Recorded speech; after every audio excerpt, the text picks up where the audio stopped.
जी और उनकी पूरी टीम को बधाई देता हूं। ये बजट हमारे प्रधानमंत्री श्रीमान नरेंद्र मोदी जी का आत्मनिर्भर भारत के निर्माण के लिए आत्मनिर्भर मध्य प्रदेश के निर्माण का बजट है। प्रधानमंत्री जी ने कहा, भारतीय जनता पार्टी ने कहा, गरीब कल्याण हमारा संकल्प। ये गरीब के कल्याण का बजट है। ये मां, बहन और बेटी के उत्थान का बजट है। ये किसानों की आय बढ़ाने का बजट है। सर्वसमावेशी और सर्वस्पर्शी बजट, सही मायने में जनता का बजट। क्योंकि जनता से भी सुझाव लिए गए, लगभग 14,000 सुझाव, हमारे 4,000 से अधिक सुझाव हमारे पास आए थे।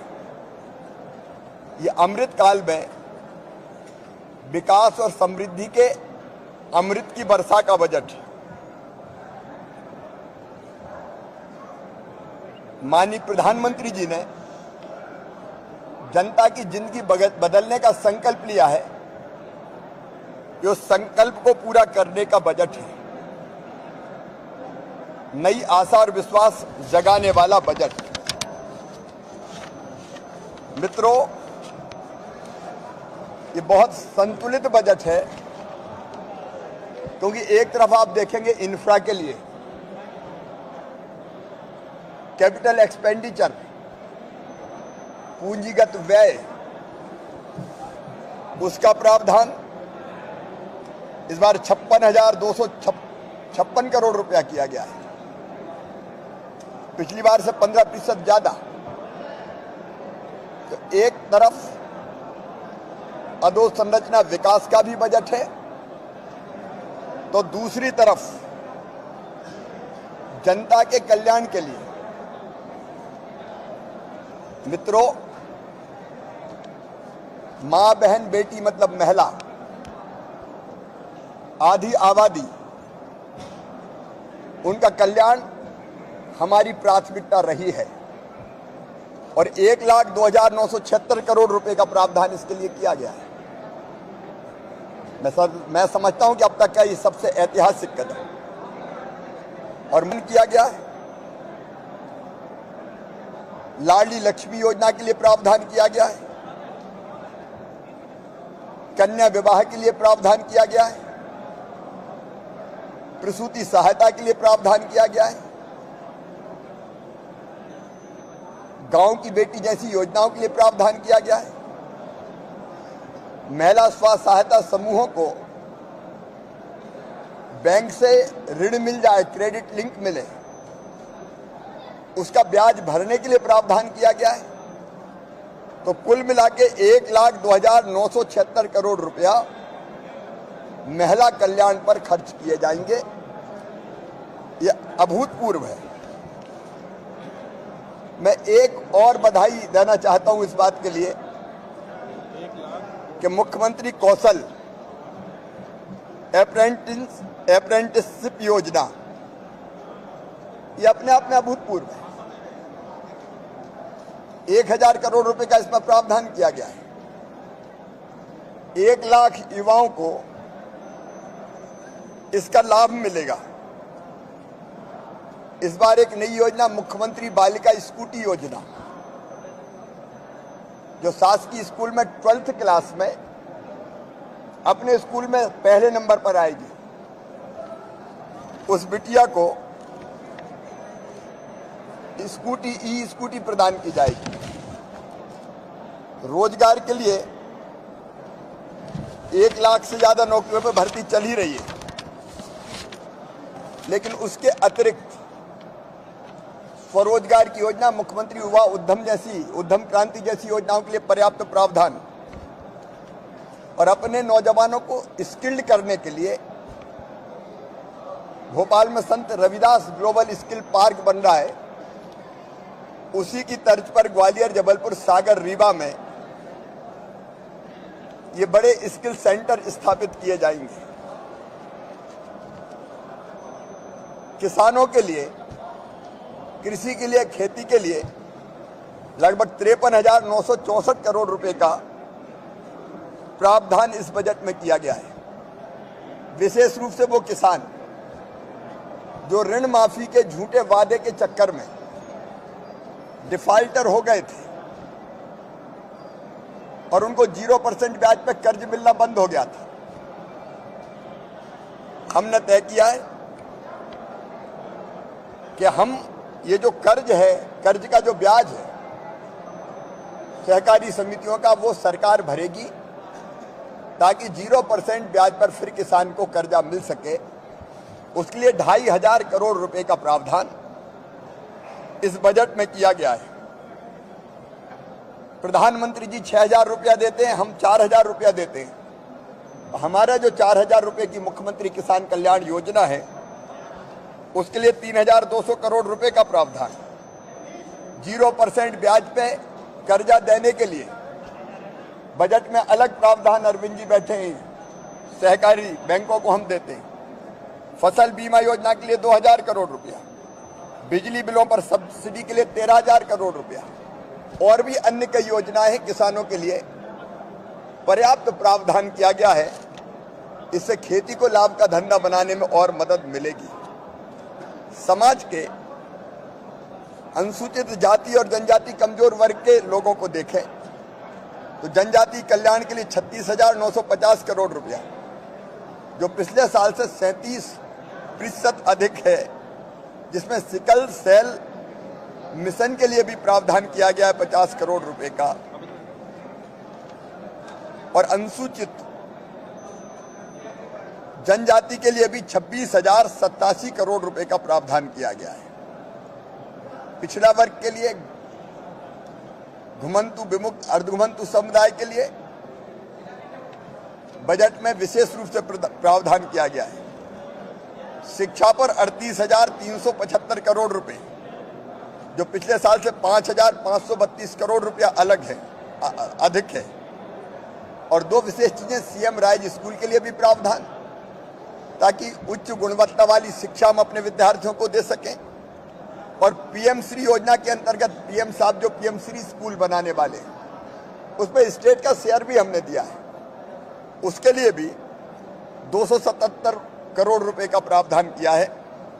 इससे शिक्षा की गुणवत्ता सुधरेगी। मित्रों, हमारे खिलाड़ी खेल के मैदान में बहुत बेहतर प्रदर्शन कर रहे हैं। खेलो इंडिया यूथ गेम्स के में हमने देखा, हमारे ओवरऑल मध्य प्रदेश कभी 8वें 10वें नंबर पर हुआ करता था, अब तीसरे नंबर पे आ गया है। इसलिए खेल का बजट 3 गुना ज्यादा इस बार बढ़ाया गया है। 738 करोड़ रुपए का प्रावधान। हेल्थ के लिए अगर आप देखेंगे, स्वास्थ्य के क्षेत्र में और बेहतर सुविधाओं के लिए तो 16,055 करोड़ रुपए का प्रावधान, उनमें से आयुष्मान भारत के लिए 953 करोड़ रुपया और नए मेडिकल कॉलेजों के भवन के निर्माण के लिए भी पर्याप्त राशि दी गई है। चाहे सिंचाई हो और चाहे सड़कें हों, सड़कों के लिए 10,182 करोड़ रुपया, जिनमें पुलों का निर्माण और संधारण भी शामिल है। सिंचाई जो बढ़ा के हमको 65 लाख हेक्टेयर तक ले जानी है, उसके लिए 11,049 करोड़ रुपया, और बिजली के इंफ्रा को ठीक करने के लिए 18,302 करोड़ रुपए का प्रावधान किया गया है। गांव का विकास हो, ग्रामोदय हो या नगरोदय हो, दोनों के लिए पर्याप्त प्रावधान किया गया है।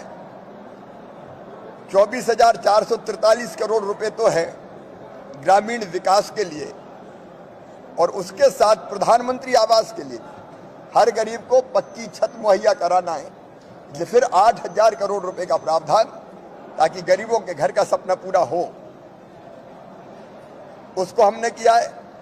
नगरों के लिए भी 14,882 करोड़ रुपए का ऐतिहासिक प्रावधान किया गया है। ग्रामीण अधोसंरचना के लिए 3,083 करोड़ रुपया, ये 15वें वित्त आयोग का भी है, और मनरेगा का 3,500 करोड़ रुपया भी है। मित्रों, एक और अभिनव पहल, सोशल इम्पैक्ट बॉन्ड हमने जारी करने का फैसला किया है। हमारी महिलाएं, हमारी बहनें, बच्चे, वरिष्ठ नागरिक, दिव्यांगजन, निराश्रित और कल्याणी बहनों के लिए संस्थागत व्यवस्था हम बनाएंगे और संस्थागत व्यवस्था में इनकी रोजगार कैसे बेहतर हो सकता है, इसलिए महिला प्रशिक्षण केंद्र हो, नशा मुक्ति केंद्र हो, मानसिक दिव्यांगजन कल्याण हो, पुनर्वास केंद्र हो, उनकी स्थापना हम करेंगे। सामाजिक महत्व के कार्यों में जो राष्ट्रीय और अंतर्राष्ट्रीय स्तर पर प्रतिष्ठित सामाजिक संगठन है उनके साथ मिलके इसके लिए हम सोशल इम्पैक्ट बॉन्ड जारी करेंगे लगभग 1000 करोड़ रुपए के, और उसके लिए भी हमने 100 करोड़ रुपए का आउटकम फंड निर्मित किया है।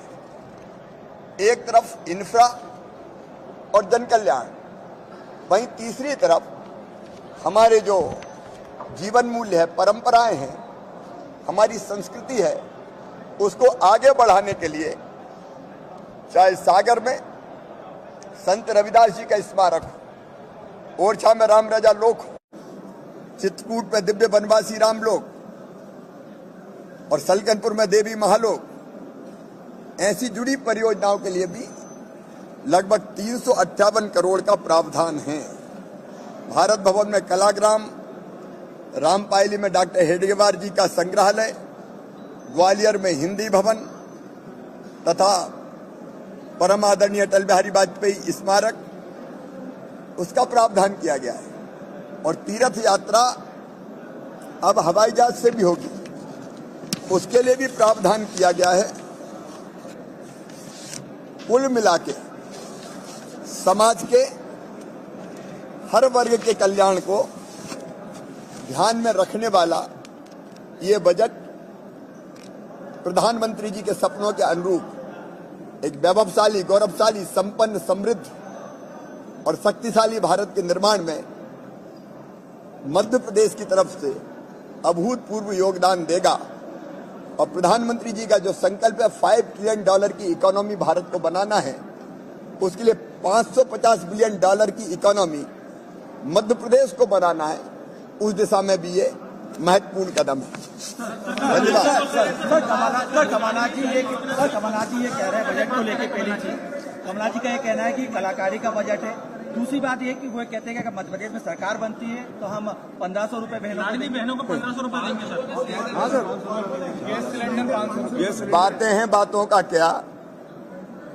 कांग्रेस में आज इतना दम नहीं था तो वो इतने अच्छे बजट को ढंग से सुन पाती, और इसलिए हाउस में भी चिल्लाओ, सुनने मत दो, जनता भी ना सुन ले। मैंने आग्रह किया सार्वजनिक रूप से खड़े रहकर, मीडिया भी गवाह है कि कम से कम बजट भाषण तो जिसको जनता सुनना चाहती है वो ढंग से हो जाने दो। लोकतंत्र की परंपरा है, आप अपना जब बजट पर चर्चा होती जो कहना होता कहते, लेकिन ना कोई अनुशासन है, ना लोकतांत्रिक मूल्यों में विश्वास, केवल झूठ झूठ और झूठ परोसना, तो झूठ की